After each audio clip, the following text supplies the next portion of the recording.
Welcome to the Rare Earth Exchanges podcast, where power, politics, and the world's most coveted materials collide. Rare earth elements power the backbone of tomorrow's most critical technologies. With China dominating global production, the U.S. and its allies must align strategically to ensure a stable future. This urgency prompted tech entrepreneurs Daniel O'Connor and Dustin Olsen to launch Rare Earth Exchanges, a news and insight platform built to equip stakeholders and decision makers with the tools and intelligence needed to reduce dependency and build prosperous resilience. Let's get into it. Hey everyone, welcome to the Rare Earth Exchanges podcast. You're joined by me, Dustin, my co-host Daniel, and our special guest, James Candidate, who is the CEO, president of Caldera. James, thank you for joining the show. How are you? Oh, great. Thanks for setting this up. This will be fun. Yeah, happy to have you here. So, James, just to dive right in, can you give our audience just a bit of your background? You've been in the industry for years. Daniel was saying you're one of the OGs. So we'd love to hear just a bit of your history there and then kind of what you're working on today. Sure. It's a little weird, but I bought a bankrupt iron ore mine. And when we were doing the engineering to bring it back online, I discovered that this deposit had these things called rare earths. Nobody told me that when I bought the mine. I actually discovered the banker's boxes in a janitor's closet.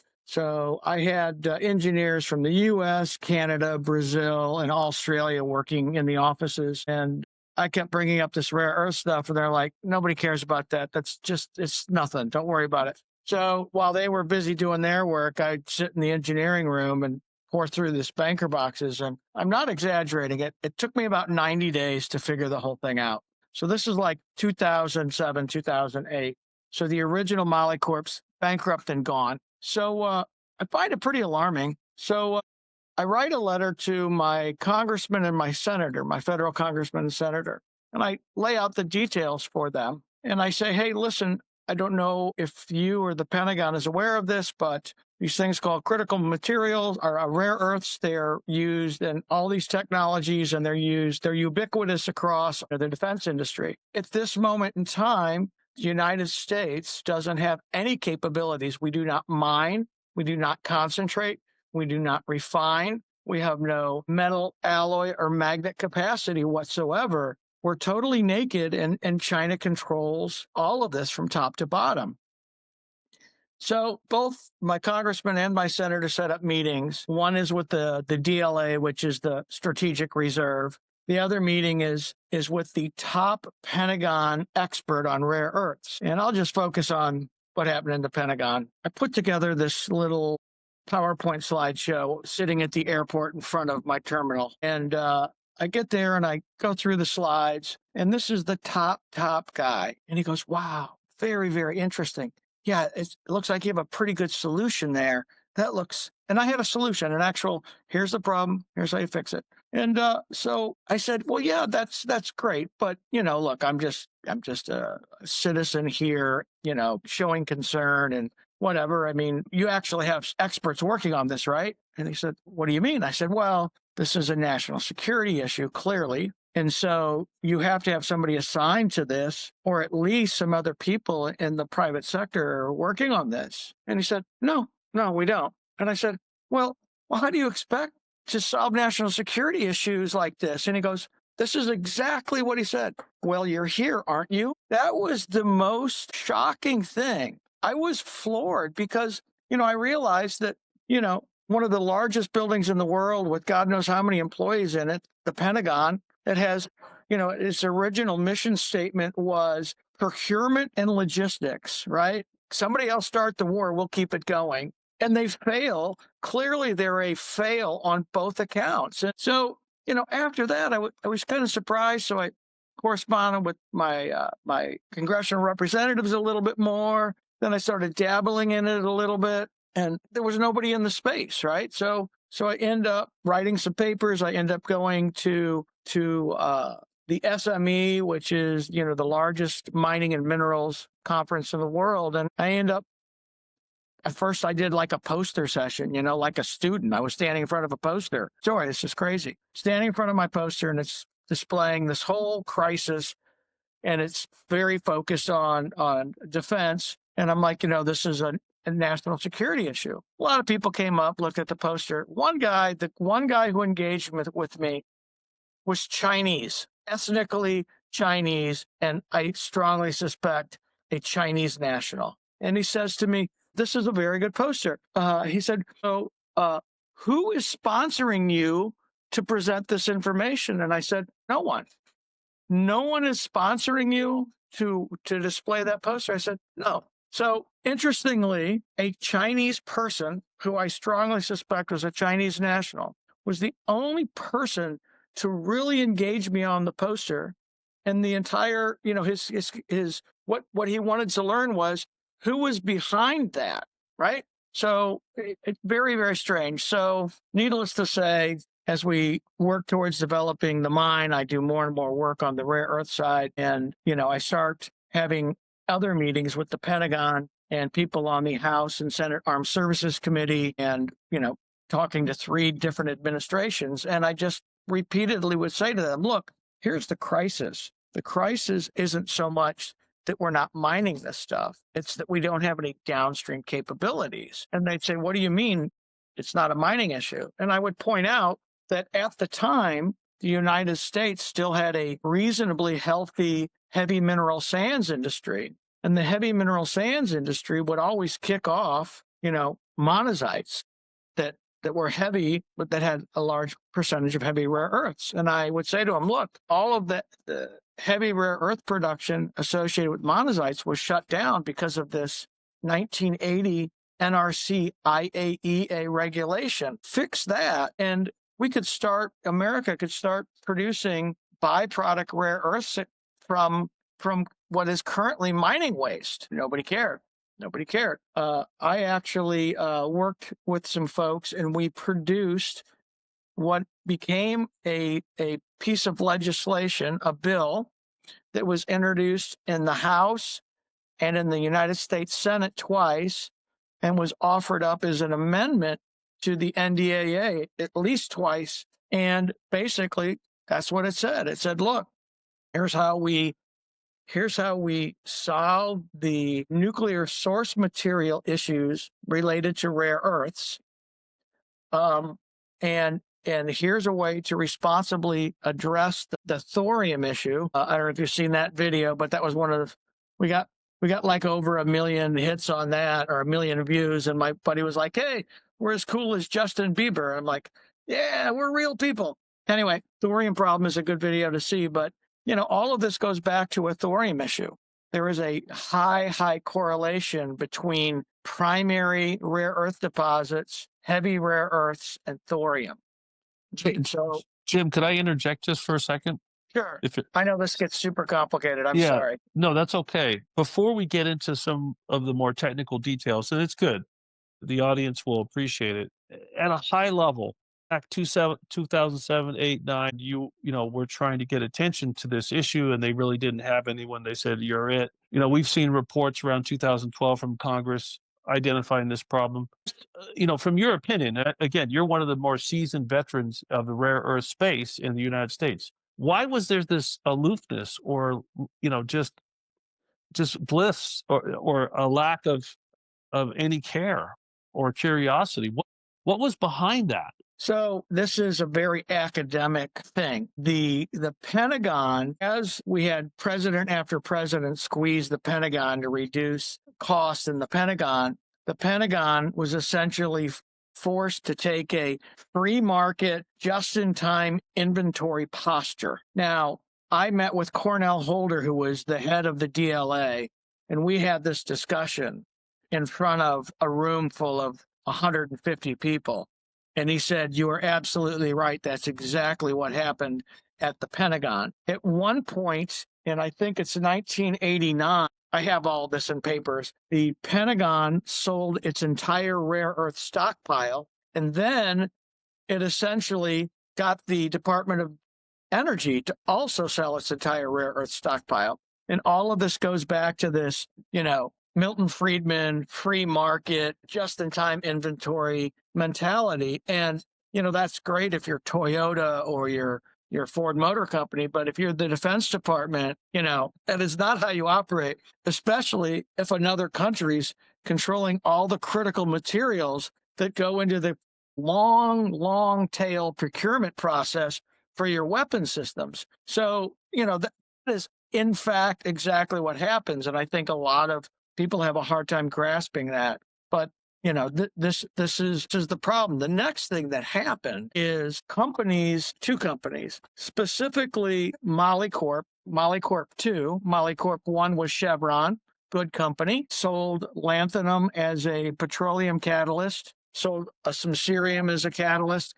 Pretty much the rest was junk. They had no use for it. Rare earth.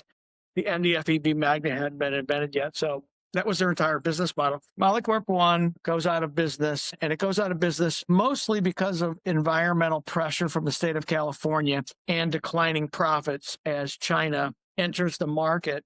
Right. And as China enters the market and produces rare earths based on their natural distribution, you have this massive tidal wave of cerium and lanthanum coming on the scene, and it wipes out their core business. So that's MP1, or Molycorp 1. Molycorp 2 is a completely different animal.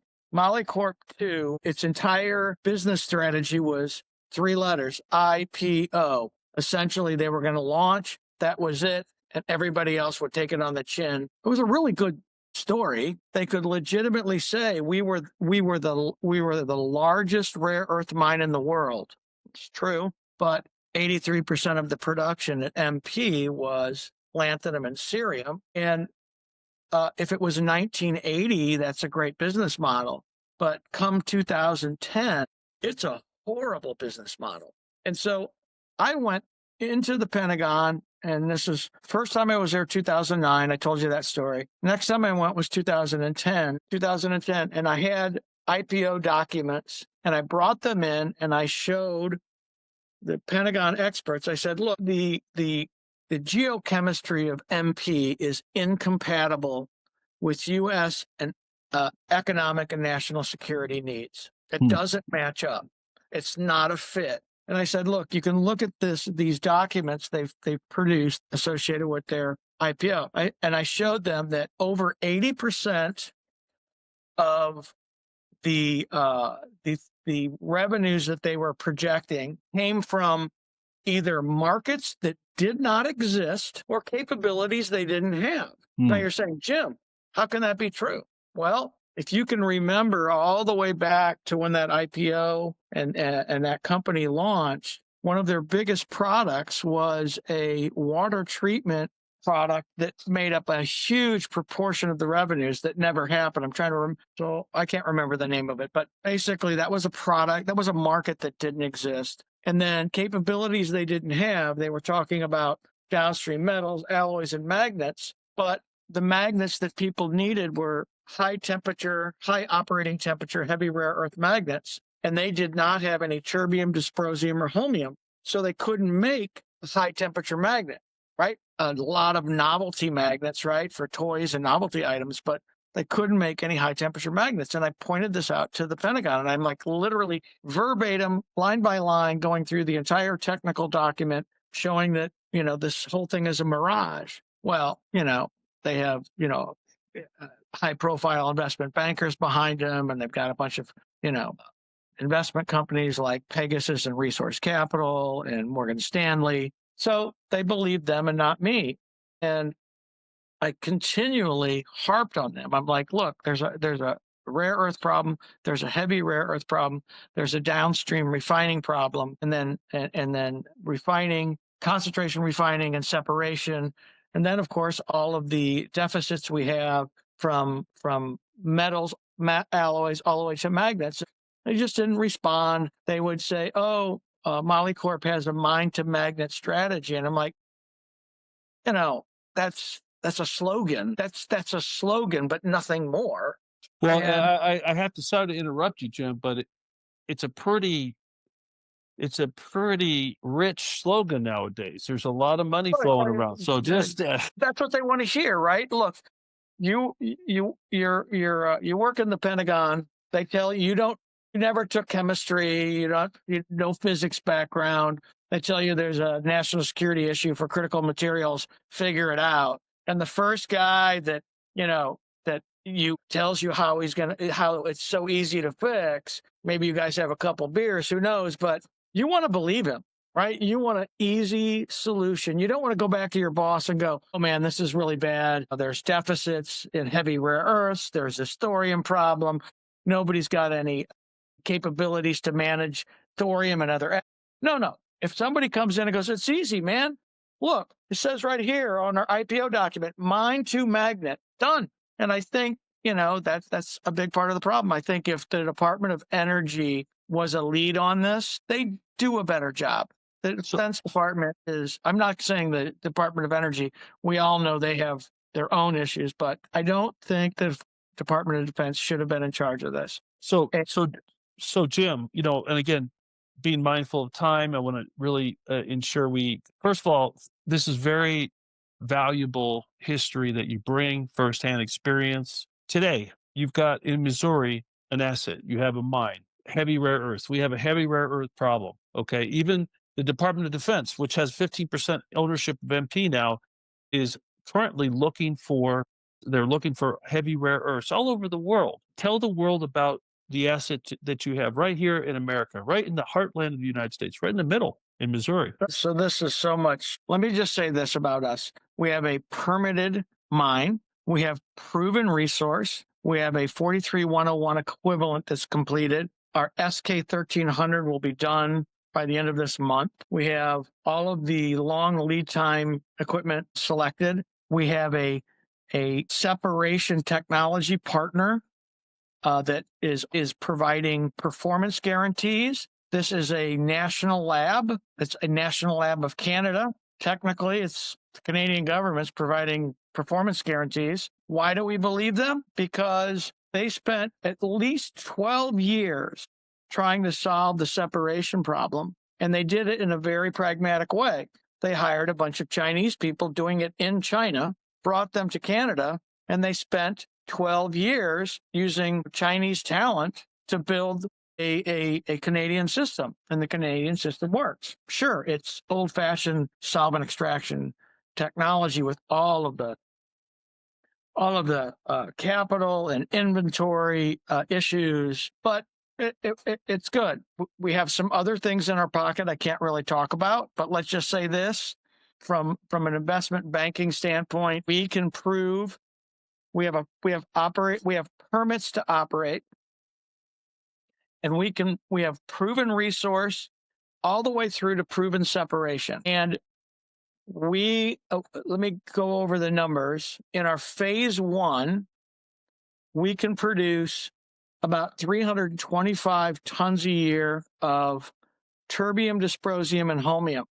Now, that doesn't sound like a whole lot, but that is actually 12% of global heavy rare earth production. Sorry, Jim, what percentage of that tonnage that you just mentioned, what percentage of U.S. Demand would that meet in 2026, approximately? Well, the problem is there is no demand right now because nobody's making magnets here on volume, right? Everybody's staging. So let's go out to 2028. MP would have its phase 1 done for the first 1,000 tons, and then it's got its X where I don't know if it's all at once or sequentially they're going to bring on another 10,000 tons a year. And then you have EVAC, and EVAC was, I believe, supposed to already be up and running, and they're going to push that. I think they just finished it, I think. Right. Plus, you can't believe anybody in the rare earth business. So let's just say 2027. Okay, MP in theory has got 1,000 tons a year of production. EVAC is 1,500, maybe 2,000 tons a year of production. Grossly exceed that. We can provide for we can provide for 10,000 tons a year of mixed high operating temperature magnets. Right. These are the high end magnets from EV to fighter aircraft, right? Not grade magnets, not, earbud magnets. These are all like primo magnets. So yeah, we can support 10,000 tons a year. One. And that's amazing because, we have our heavy rare earth rankings. Okay. Right now, Myanmar is number one. The rebels, they've even recognized us publicly. Yeah. They said, thank you.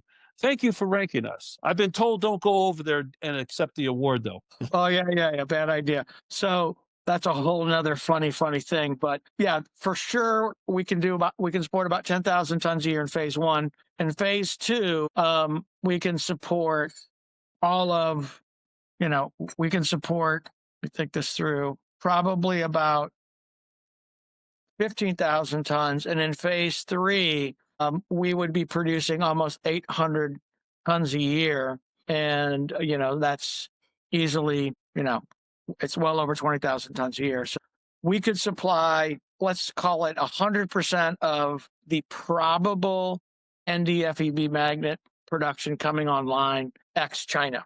Now, on that note, if there are critics out there that would say, well, yeah, maybe Jim Kennedy theoretically has or does have those deposits. However, to economically pull them out, that's a whole different calculus. Can you talk to us and any investors that possibly are watching this about the economics of extraction in your Missouri mine? Yeah, so this is a fun topic because phase one, we're essentially reprocessing a tailings lake with 40 years of accumulated tailings from mining. And there's two things you don't want in steel. You don't want phosphates and you don't want sulfur. So all of the heavy rare earth enriched fluoroapatite ended up in the tailings lake, and all of the pyrite ended up there. And, USGS has confirmed this. We have 4 resource reports with essentially no deviation. Universally, the measure of rare earths in the raw tailings is about 5,000 ppm. A lot of people will go, oh, that's too low. And you know what? I'd agree that if that's the only thing you were getting, you're pushing the envelope. But that fluorophosphate mineralization makes up 10% of the deposit, the tailings deposit, and the phosphate values equal nearly 50% of the revenue and income on the project. So, you could say that we're getting the phosphates for free, or you could say we're getting the rare earths for free. And then there's other values. We have a very high level of gallium in there. We have the fluorine is super valuable. The pyrite contains cobalt, nickel, copper, tellurium, molybdenum, and then is a lot of small particle magnetite. So there's a bunch of magnetite that escaped the system and was lost. There's about 1 million tons of magnetite at 20 microns, and essentially we just touch that with a mill, and we have just demonstrated that we can produce a rough, just call it a 72 Fe, 99% magnetite. That is some extremely valuable stuff. Half of our income is from rare earths and the other half is from byproducts. So the fact that the tailings runs at 0.5% rare earths is fine. It's fine. So I hear what you're saying. So phase one, based on these tailings, high level, the economics are there. So with all this deal making, there's a flurry of deal making. Washington is apparently awash with geologists and miners and people that say they can solve this problem. We know that you have been discussing the government. Obviously, it's confidential. You've been in touch with them, but from the standpoint of your company and what sounds to be an incredible opportunity for access to heavy rare earth elements, what do you see as sort of the next steps to really bring this to fruition? And what kind of support do you need? Do you need partnerships? What do you need? Yeah, so we have completed, like I said, NI43 101 equivalent. The SK1300 will be done. We've completed, in detail, all the pre-feasibility work, proven out everything, all the way to demonstration levels. So the next round of financing for us is we will be seeking, a $150 million so that we don't blow up our capital structure. So $150 million will cover the next 6 months, the completion of the full feasibility document, fund 4 different optimization projects we're running right now, and give us sufficient funds to onboard the professional team, key employees, and secure long lead time equipment. And all of that will allow for us to, hold on, I got to plug my phone in, guys, super embarrassing. That will allow us to be able to do a startup as early as 24 months. So, Jim, on that note, what about Exim? Because we've seen them be pretty active. Now, I understand that's export-import, but could it be that that agency could be a partner that would be a benefit for both you and for them? Well, I'd love it. We're talking to them.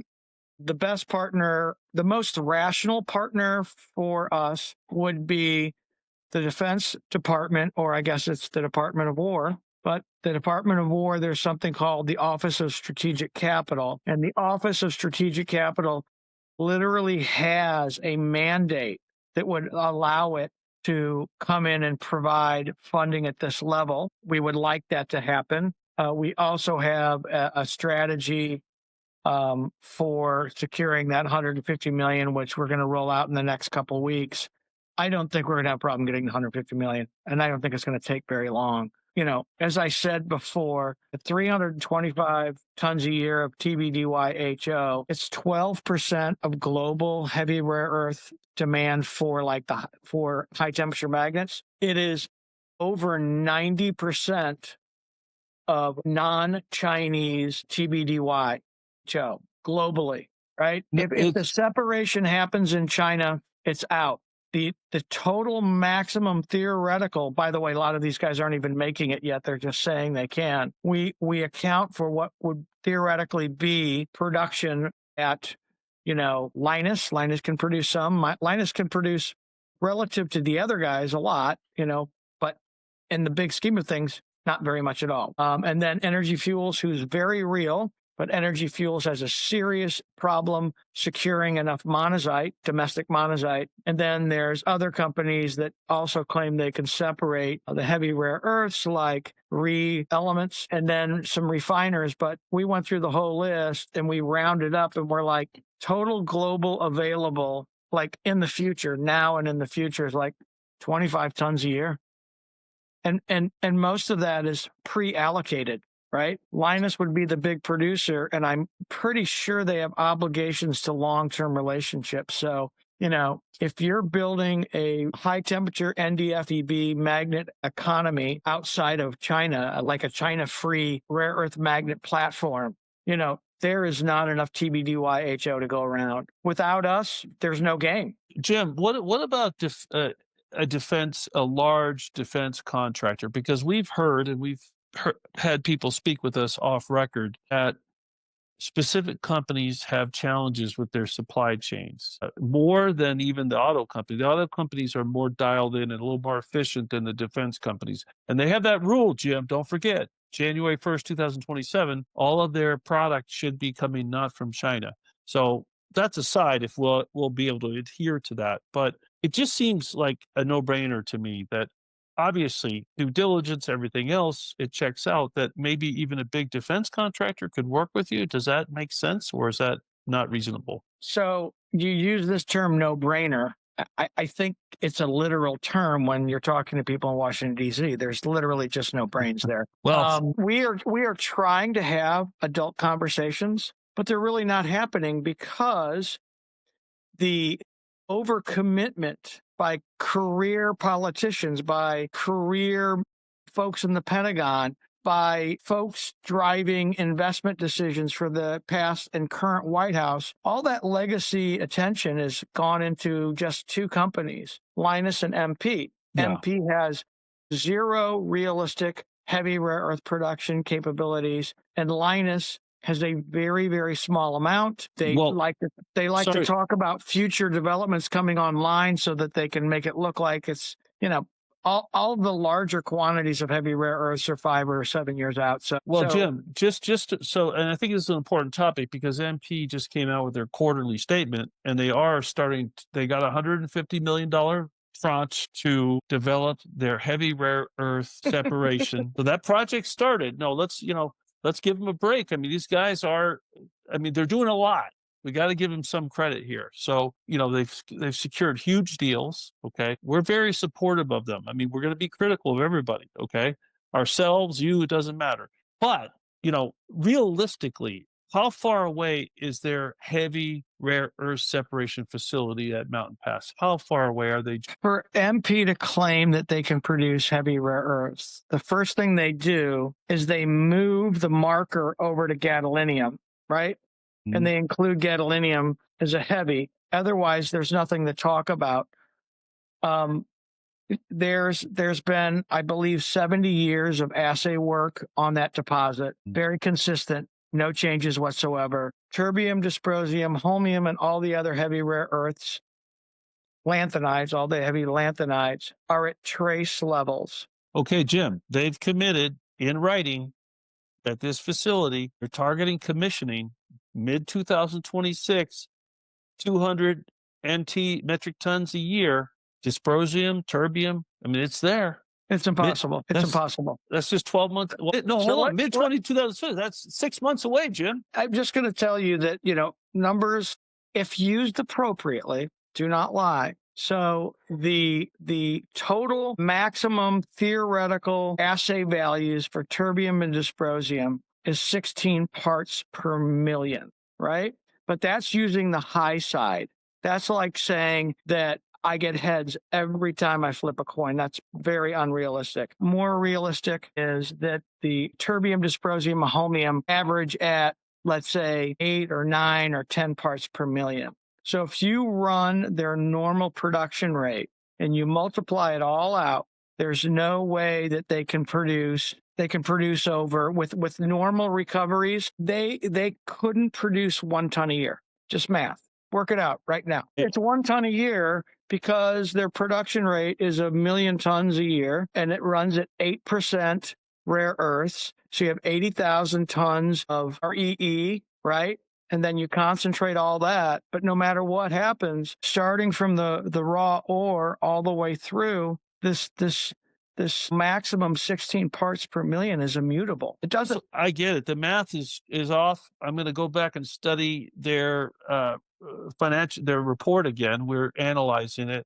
Jim, so what I hear you saying is even if you commence tomorrow, let's say the funding comes in, how far are you out to mine time? Like, are you 12 months? I think you may have mentioned that. Forgive me. So if we got the $150 million in today, we could do it in 24 months or less. We know that. That's right. Okay. Yeah, so that's the clock. Now you're saying, hey, Jim, but the game started when I showed up at the Pentagon, 2009, right? Right. We put this in front of the Biden administration 2 years in to the Biden administration. So it was ignored for 2 years there. And this has been in front of the current administration every single day of the administration's, presence. And there's no action on it. Okay, so we're going to have to change that. I mean, it really sounds like, again, remember our mission. We have a patriotic mission. We're independent. We're objective. We're going to be critical. We're going to follow the truth. And we are patriotic. We are going to accelerate the ex-China rare earth supply chain. We love the Chinese too, by the way. Nothing to get Chinese friends. It has nothing to do with that. It just, you got to have some resilience. Any national economy. It's a no-brainer. So in any case, I think we want to have another one of these. We are compressed for time here. I wanted Dustin to kind of wrap this up. Jim, what we want to do is we want to do an article about your company and the mine. We're going to bundle it with this video as well. And we want to really make sure that your operation in Missouri gets going. It's extremely important for our national resilience. That's what we believe. You say you're talking about being a patriot. I put 17 years into this. And for the largest percentage of that time, we were not even putting our project forward. We were putting a national solution forward based on ways to recover existing mine waste that contain heavy rare earths. We put ourselves at the end of the line.